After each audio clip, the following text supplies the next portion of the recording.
All right, fans, welcome to this episode of Nerd Words, the post-Godzilla edition. Varied feelings from the group on this one. Of course, Chris, our producer-director, really enjoyed it. Said it was all he wanted out of a Godzilla film, and it was a very Godzilla-ish film. I can see that side of it. I get upset with inconsistencies in films. I thought there were a few in it. Nothing too terribly bad. Much better than the '98 version of Godzilla, which was, of course, an atrocity put to film. It had pretty much the classic Godzilla feel, giant monster, destroying buildings, hero Godzilla in it, of course. We get to see Godzilla and his just sheer size, which is impressive. He towers over skyscrapers. I was glad to see that he was that big. Not going to give away too many spoilers in case you haven't saw it, but just your standard tearing up the city action. Bryan Cranston is good in it because he's good in everything he does. But he's not as big of a centerpiece as the trailer made him out to be. The trailer made it out that he was the main star of the film, and he's not the main star of the film. And it's somebody different. It's not really Godzilla the main star of the film because you catch glimpses of Godzilla. That was my biggest problem with it, or one of them. It's just Godzilla's always in a fog bank or a smoke cloud, or he's underwater, and you don't get to see a lot of him. It does start out a little bit slow with a lot of the origin stuff. Sort of in the theater, I was thinking it was kind of like the Ang Lee Incredible Hulk at first, but it's a much better film than the Ang Lee Incredible Hulk. But it did take a while to get going. I would give it 3 out of 5 stars personally, which is an average to good film. Yeah, I feel about the same way. I was actually, one of my biggest disappointments was the lack of Cranston in it. I mean, I was really looking forward to seeing him throughout the movie. I really liked the use of the U.S. military in it, the way they were portrayed. It was a pretty realistic manner. Because of what they do now, this was a universe builder for Godzilla. It gives you Godzilla's origin, what their take on his grand scheme is in the whole planetary system, and some other things like that. Sort of a sequel to the original Godzilla, sort of a companion piece to the original Godzilla. It's enjoyable. The battle scenes came off a little bit Transformer-ish to me, which That's a bad it's thing. not a good thing to me. I didn't like that much because, like I say, the battle scenes in Transformers are really fast, and you can't really tell clearly what's happening all the time. And these battle scenes were in clouds and stuff. It got a little better toward the end of it with some of the stuff. I'll give another thing. If you saw the trailer, it looks like Godzilla destroyed New York. That's actually the Statue of Liberty in Las Vegas. Right, so before you say, well, where's the New York scene? There is a Statue of Liberty in Vegas. Yeah, so. And that clearly, actually, looking back at the trailer, is Vegas. Yeah, there's some stuff that happens in Vegas. It gives you a why that these monsters are around, and just some other stuff like that.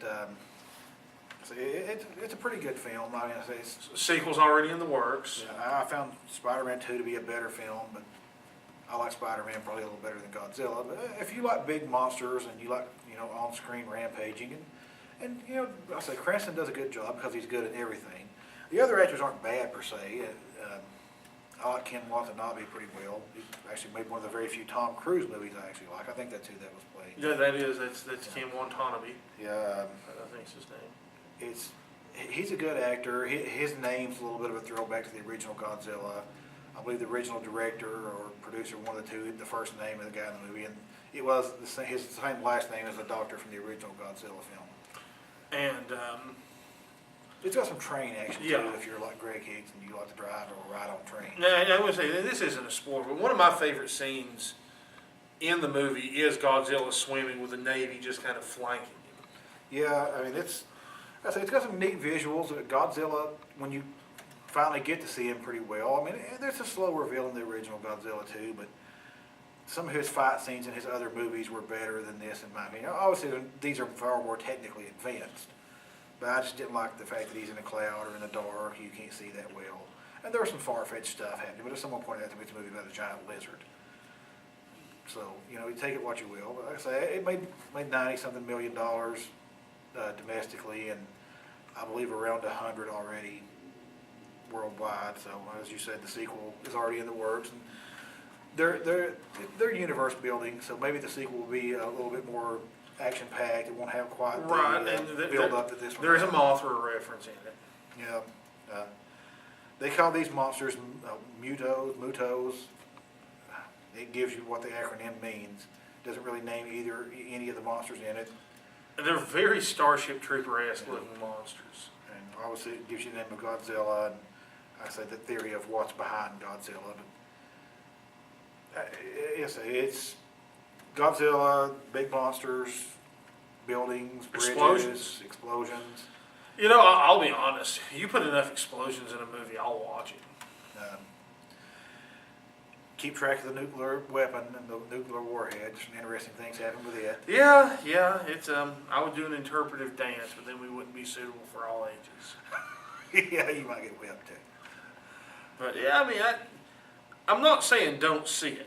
I'm just saying, yeah, I went in with super high expectations. Don't go in expecting, you know, The Dark Knight or something along those lines. Just go in expecting something better than Transformers, and you should be okay, because Transformers are frankly awful.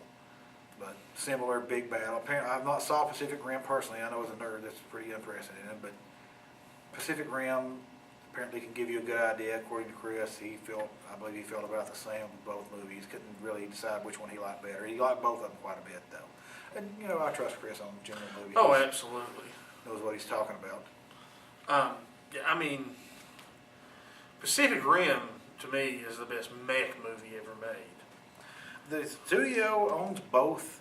Legendary owns both properties, apparently, from what I read. And some people are saying at some point down the road, the universes may combine.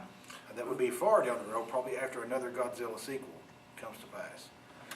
And you have to get, probably Guillermo del Toro on board with it. But I said that's the big trend in movies now, is trying to build universes for your sequels. And I said, if I look at this as a setup film, it was pretty decent for a setup film. I mean, say that first part of it is explaining. I guess you got to look at this as the first Iron Man of this universe. Yeah, sort of. I mean, I like Iron Man much better, to be honest with you, because I'm, A Marvel fan of fan. Iron Man. But so this is not the best movie you'll ever see, but it's far from the worst of any of the blockbuster type movies you'll see in a summer. Oh yeah, I mean, it's still got potential to be much better than X-Men, though I do look forward to seeing that one.